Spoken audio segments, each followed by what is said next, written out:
So ఇక్కడ fisheries మీద ఉంటుందండి కంప్లీట్గా. అంటే స్టూడెంట్స్ అంటే మనకు జనరల్గా ఏంటంటే చాలా వరకు ఇప్పుడు అగ్రికల్చర్లో ఎలాగైతే ఫార్మింగ్ అనేది ట్రెడిషనల్గా అంటే మన వస్తూ పెద్దలు ఉందో. ఎలాగైతే చెప్పారో అలా చేసుకుంటూ వస్తాం. దాంట్లో టెక్నాలజికల్గా అంటే ఇప్పుడు ఒక మెకానికల్ ఎవరైతే ఉన్నారో తను జనరల్గా తెలిసిందే చేయగలుగుతాడు, కానీ కొంచెం ఇన్నోవేటివ్గా కొత్తగా దాంట్లో ఇన్వెంట్ చేయాలి అంటే డెఫినెట్గా ఇంజనీర్ అవసరం.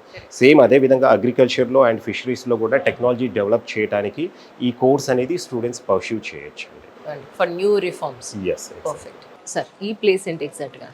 సో ఇది కంప్యూటర్ ల్యాబ్ అండి. సో మనకు కంప్లీట్గా బేసిక్ కాన్ఫిగరేషన్ నుండి హై ఎండ్ కాన్ఫిగరేషన్ వరకు టోటల్ 25 కంప్యూటర్ ల్యాబ్స్ అనేది మనకు ఇన్స్టిట్యూషన్లో ఉన్నాయండి.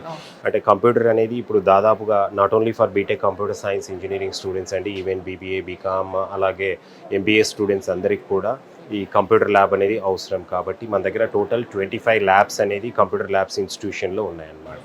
అండ్ పర్టికులర్గా నేను ఇది వరకు మీకు స్కిల్ ఓరియంటెడ్గా artificial intelligence and machine learning program అనేది సెంటర్ ఆఫ్ ఎక్సలెన్స్తో కొలాబరేట్ అయ్యి మనము ఈ program no classroom concept అనేది కొత్తగా లాంచ్ చేసాం. అంటే ఇండియాలో దాదాపుగా ఇలాంటి ఇన్స్టిట్యూషన్స్ ఒక 4 ఉన్నాయి యాజ్ ఆఫ్ నౌ అండి.